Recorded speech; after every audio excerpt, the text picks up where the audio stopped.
Ahora vamos a ver esta idea de la retropropagación ya aplicada en el caso especial de la capa de salida. Lo que vimos antes fue el caso general, le sacamos la derivada a la función de activación, pero ahora nos interesa empezar a aplicarlo a los casos particulares de las capas que va teniendo la neurona. Empezamos por la última, que es la más sencilla. Ahora vamos a simplemente detallar un poco la notación. Fíjense que agregamos los superíndices.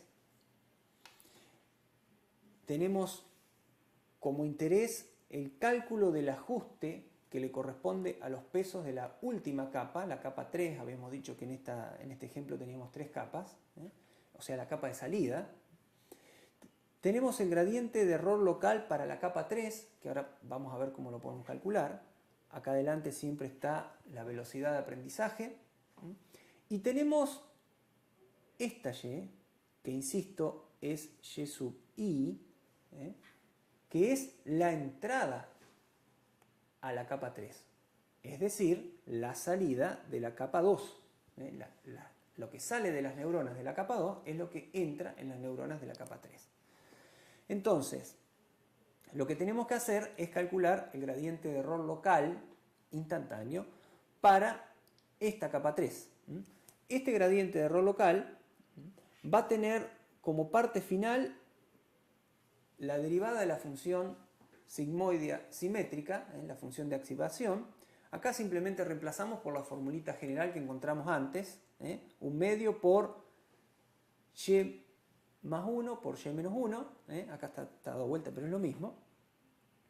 Y acá lo que nos queda por determinar es la derivada de nuestro criterio de error cuadrático medio respecto de la salida que tenemos actualmente, la salida, que sería la salida final en el caso de la capa de salida, ¿no? Entonces, esa derivada la volvemos a descomponer. ¿Se acuerdan que habíamos, para resumir un poquito la notación, habíamos salteado el paso de la e, pero el criterio de error cuadrático medio depende del error de cada neurona, y el error de cada neurona depende de la salida de cada neurona, que es contra lo que queremos derivar en definitiva. Entonces, para hacer esas derivadas, vamos a reemplazar ahora. Acá, fíjense, simplemente reemplazamos el criterio de error cuadrático que habíamos definido al principio. Pusimos la sumatoria sobre todas las neuronas de salida del error, o sea, la resta entre la salida que está dando la red y la salida deseada, elevado al cuadrado. Y acá, fíjense que pusimos E. ¿Cuánto es? ¿Cuánto vale E? Lo que acabo de decir, la resta entre la deseada y la salida que está dando la neurona. Así que tenemos que sacar la derivada de esta función con respecto a E, o sea, con respecto al error, y de esta función, muy sencilla, respecto de Y. Esas son las dos derivadas que tenemos que calcular. Este último pedacito, esta colita, la venimos arrastrando, que es la derivada de la función sigmoidea simétrica, la función de activación.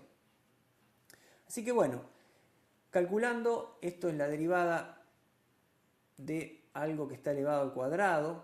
Observen el detalle nuevamente de que para todos los términos de esta sumatoria, para el término 1, 2, 3, 4, 5, 6, todos los que no sean justo el j contra el que estoy derivando, van a dar 0.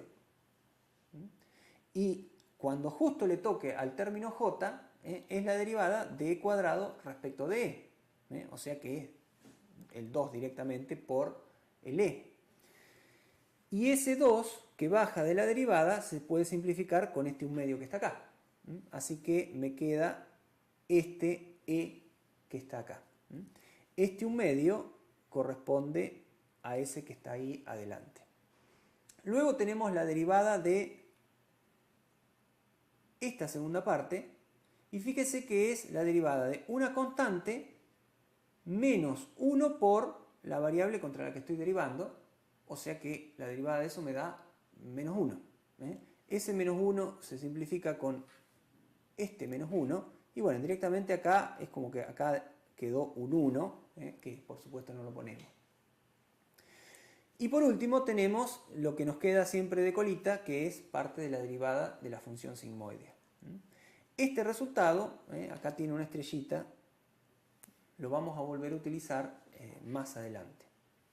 Y bueno, como ecuación final, ahora lo que tenemos que hacer es reemplazar todos estos resultados parciales en la ecuación de ajuste del error, que se acuerdan que era en el sentido opuesto del gradiente de error, lo que calculamos en definitiva es el gradiente, y nos va a quedar alguna constante. Fíjense que acá está la constante eta, que de alguna manera absorbe todas las constantes que nos estén quedando por ahí y la constante de aprendizaje o la velocidad de aprendizaje, el error y la derivada de la función de activación, y finalmente tenemos la entrada. O sea que fíjense la estructura que tiene: velocidad de aprendizaje, error, derivada de la función de activación y entrada. Esa sería la ecuación con la que podemos ajustar los pesos en la capa de salida.